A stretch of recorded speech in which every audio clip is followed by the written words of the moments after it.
This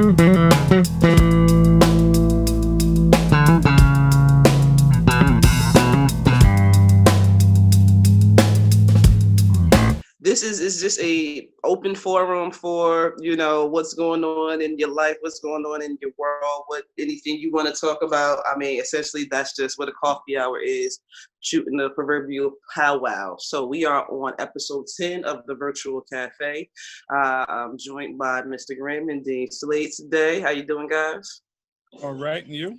All righty. All right, hope everybody got their tea and their coffee, and for the most part, this is just, what's going on. You seen anything exciting in the world? Any, good tips you come across? Any how-tos or DIYs? Not in particular. Okay. Dean, how's your potting go? Well, I've been spurting them. It's a little cold though, so I don't know what's going to happen with those.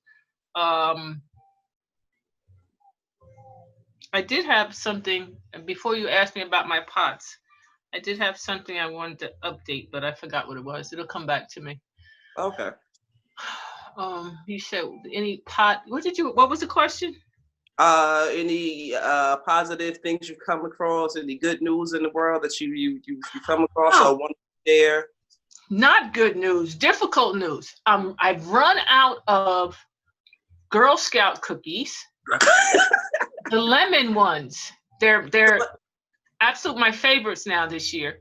The new ones? The new ones. Oh, nice. And I did not realize until I'm on my last two actually that they have sayings on them. Oh. Yes. The one that I ate yesterday says, "I'm an innovator." I forget but they're motivating. They're motivating statements that are baked into the cookie. Oh, nice. Okay. Yeah. So actually, I heard a commercial on the radio last night for Girl Scout cookies and how they're promoting it. And so, the entrepreneurship of Girl Scouts. And then it makes sense about now that when I realized that there were the statements on there, that it's not just about selling the cookie, it's about empowering young women to be entrepreneurs and feel good about yourself and positive statements.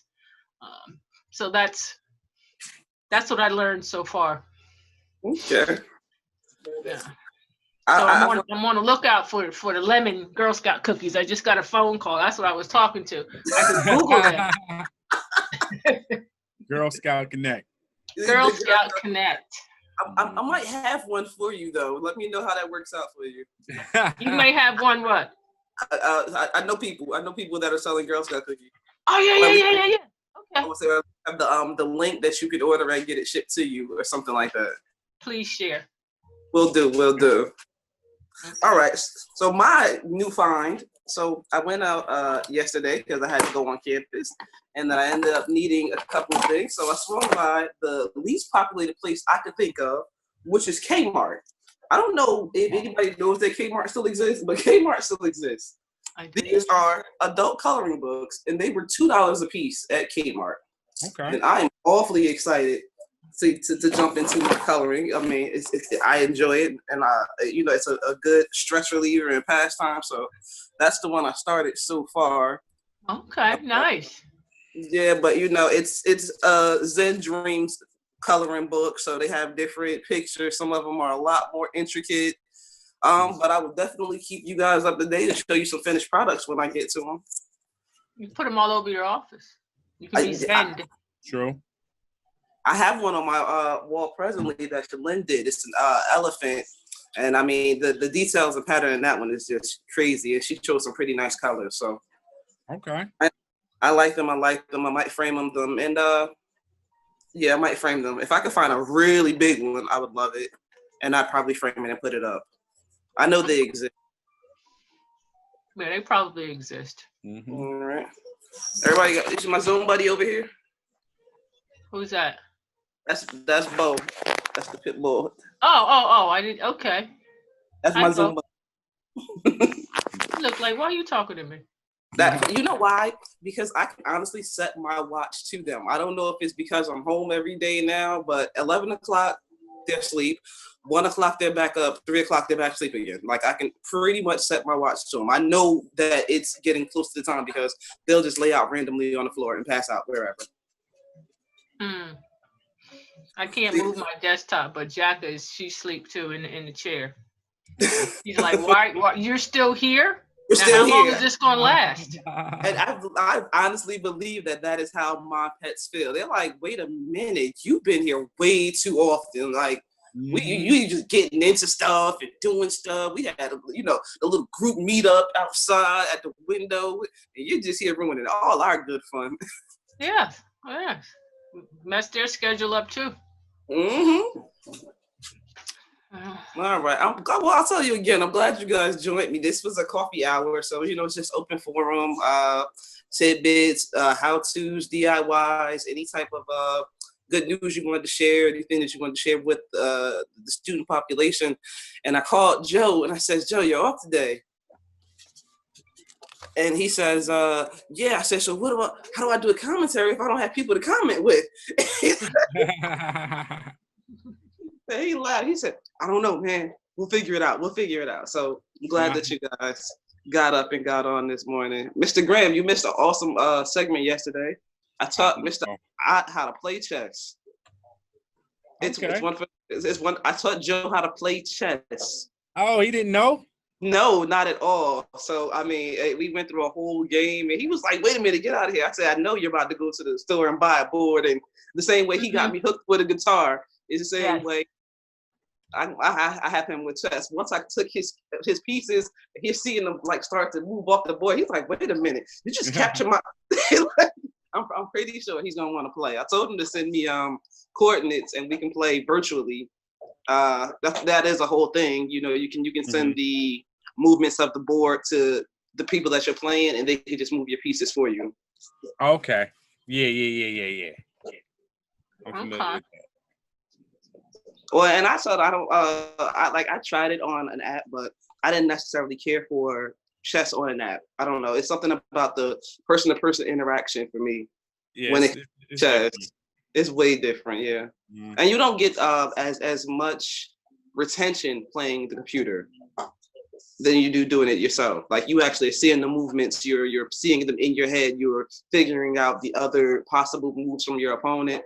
So it's for me, it's different in playing against the computer. Like their movements are so quick and not even thought about as far as I'm concerned. So it's just like, I'll pass on that. And then I saw one that is electronic and the pieces move themselves.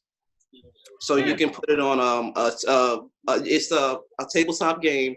The chess pieces they stand up like regular chess pieces. And if you put it to play against the computer, once I move, the computer will then move the piece itself around the board for the opponent.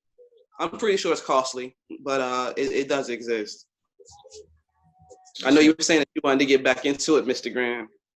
Yeah. I actually I played a couple times with the kids, but they haven't had a sustained interest in it. But I did, start to teach them a little bit. Okay. Yeah. I forget how old I was when I learned, but I know it was pretty young. It wasn't there young. I was probably early teens when I learned. I'm trying to think too. I remember I learned playing. I learned as a child, but I really got better playing against the computer. And I mean, this is way back in like the 90s. With the turtle. I mean, that was probably like one of the only computer games out, chess, and then you might have had a solitaire or something. Minesweeper. Yeah. That's what got a little better. My grandma taught me how to play, and I still to this day have never beaten her. I mean, I doubt that I ever will, but that's where I get a lot of my thrashings from. When you can't get mad at grandma, you get me a Celine play. You get mad at Celine. You're like, yeah, get out of here. Flip over the chessboard. You lose the grandma. You just lose the grandma. You just get up and walk away and go find something else to play with or something.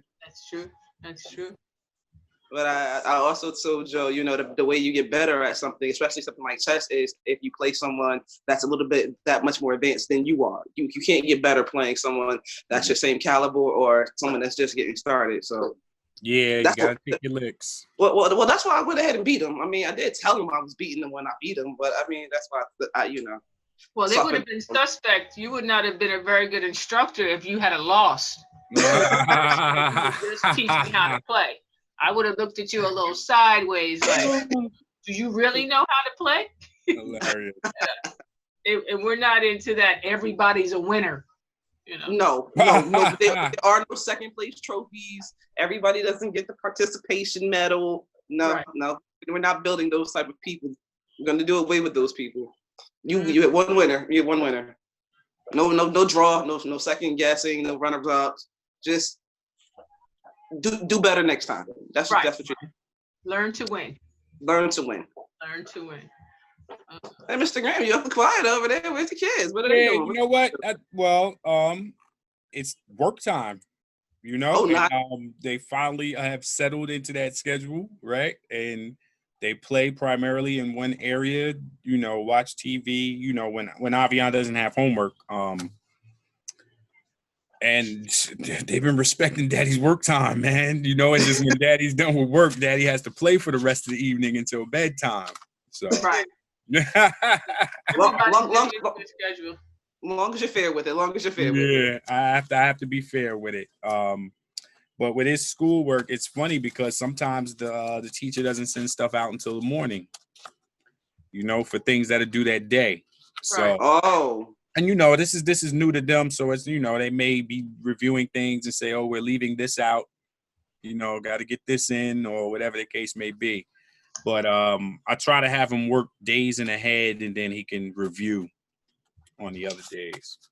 so let me ask you. I was having a conversation with someone recently about this whole homeschooling thing, and it was kind of weird because it was a forced situation. We all know this, but how do you feel about you being solely responsible for, like, so your children are a primary age where they're learning like multiplication and the clock and different systems like that in terms of metrics and mathematics.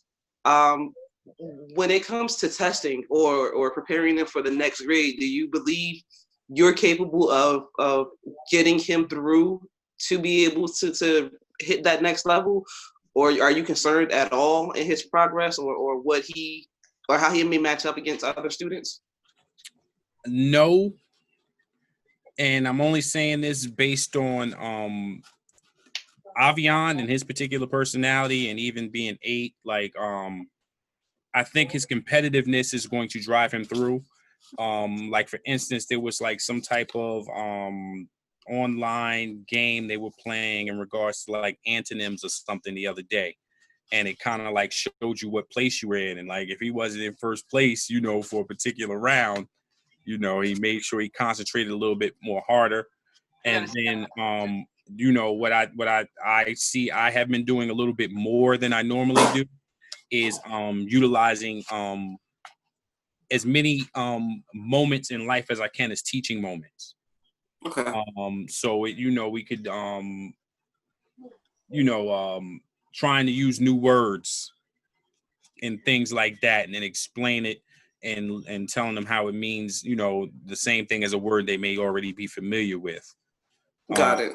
And then what I'm trying to do is foster a culture, whereas, you know, I'm not teaching you material per se. Yes, you are learning the material, but I want to teach you how to learn. Okay. Yep. The building block.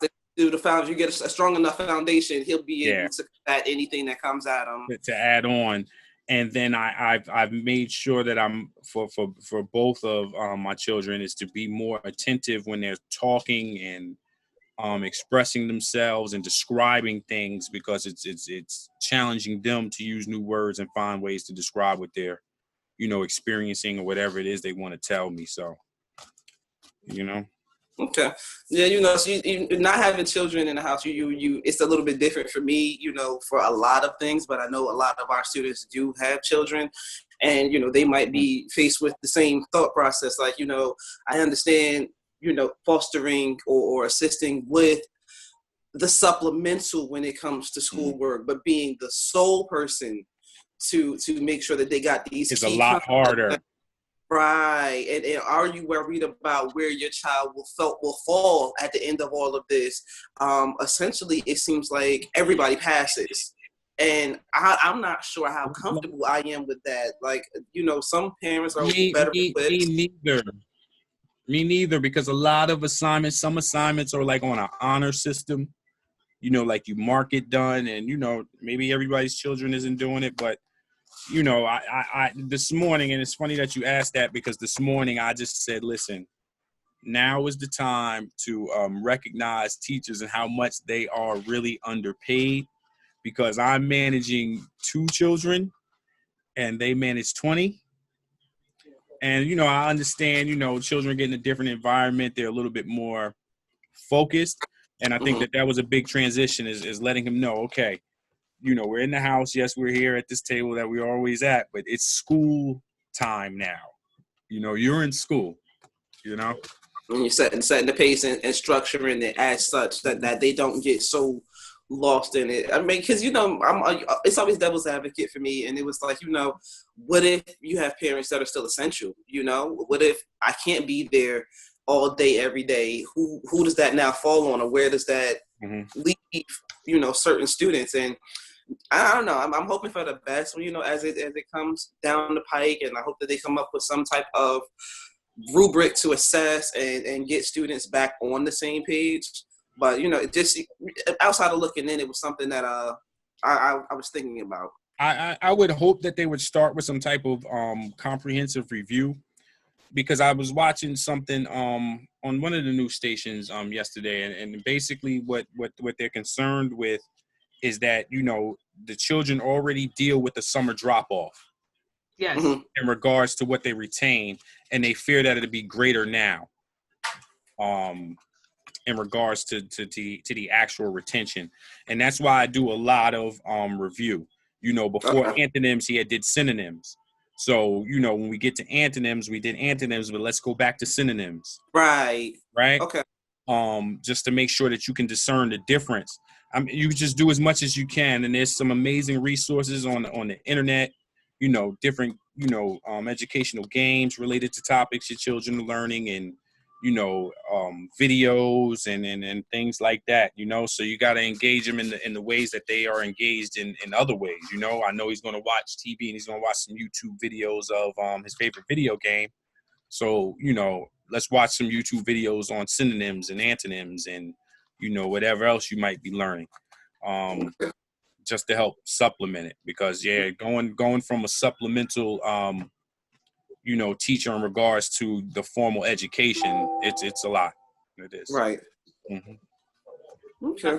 I'm sorry I missed a part of the conversation, but I agree that there is going to have to be some kind of refresh for students coming back from such a long period. They had talked about the math drop off, especially over the summer. So now the summer is March, April, May, June, July, August. Now we're up to 6 months. So there is going to, when they come back, there is going to be probably some students who did not fare well over this 6-month period. And I was talking to a friend of mine whose grandson has been classified. So the students who have IEPs are really suffering even much more, because they don't have that extra support now to help them with their learning. So it's going to be very important for those school systems to do that refresh or let me interject. I would encourage you to have your friends, the relationship. I'm not sure the relationship, but I know of a person whose child is classified, and they do online learning. And after the online learning, then he still meets with the same person that he did the supplemental work with in school. I'm not sure if that's a resource that would be available to that person, but I believe they did put something in place for it to I guess soften the blow as a classified students.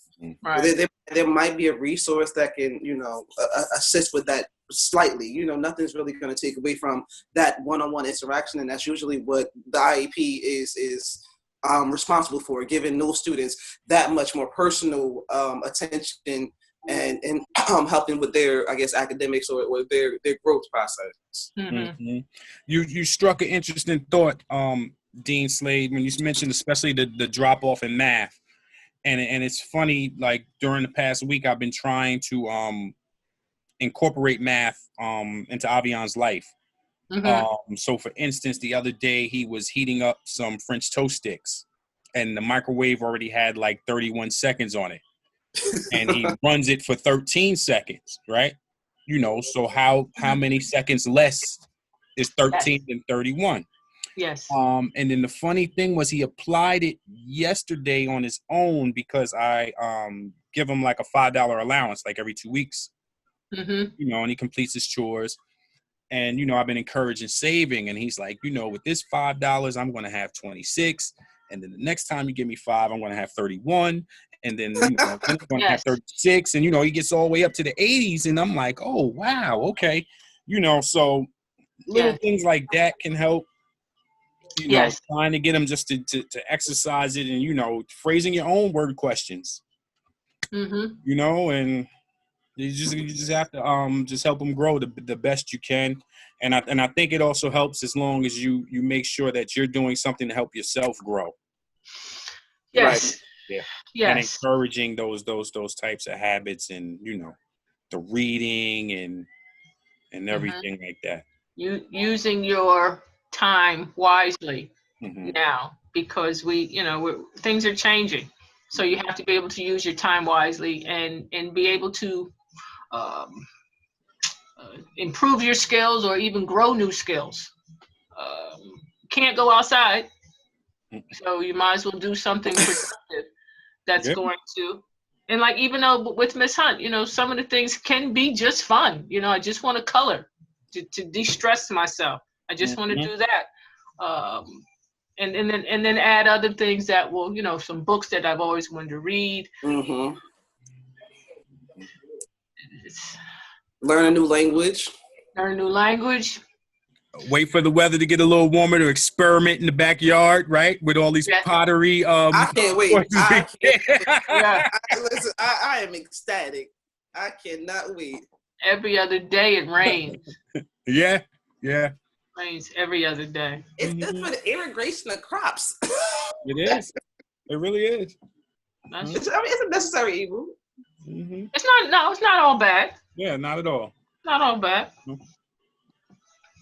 I have to get on a NASPA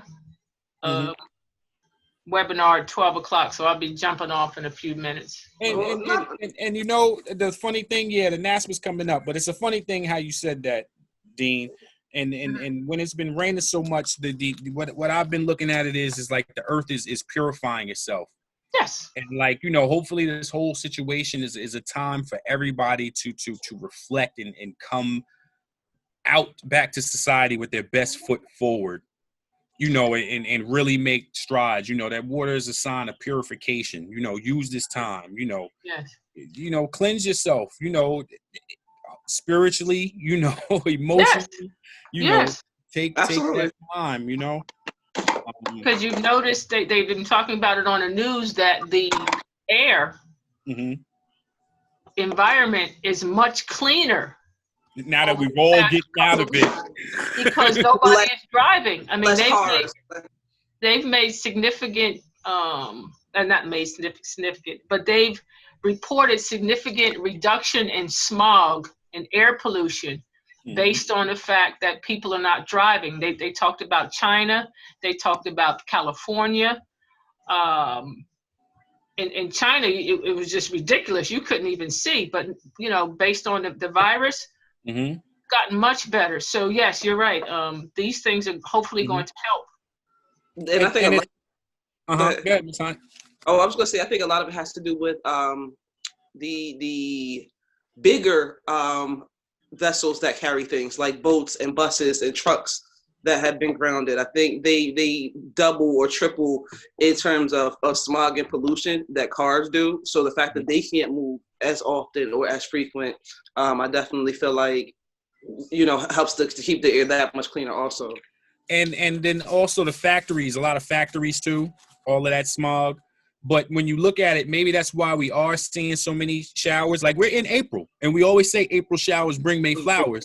Yeah. Now we're really getting our April showers, and that could just be a part of all of that pollution just being out of the way, and natural cycles being able to occur. And that's another thing that I said is that when we come back out, we're gonna have to be mindful of wildlife. Like I was driving the other night, and I hadn't seen that many deer out in years. And because it's quieter now, it's more peaceful. So now they can roam more naturally. Yes. So, it may be a different type of interaction with nature as well. Yeah, I saw that. They were in, I think it's in South Africa or something like that. The lions and tigers are just in the middle of the road, stretched out, where they would normally be out on a rock or somewhere a little bit more desolate and reserved just for them. This is Mr. Graham and Miss Hunt wrapping up for you on episode 11. Happy Friday, you all. Get out there and do something. And by get out there, I mean out your head, not out your apartment. Please shelter in place and stay safe. Don't go anywhere or put yourself or anybody at any type of risk or exposure. Definitely do what you can, but definitely get out of your own head, however you choose to do that. Maybe it's singing, maybe it's painting, maybe it's cleaning, maybe you want to remodel something, whatever it is, find some type of outlet. And if all else fails, log in with us at any time and just shoot the proverbial. We're here every day at 11:30, except for Tuesdays. So we hope to see you soon. All right. Nothing goes wrong on Fridays. Nothing goes wrong on Fridays. All righty.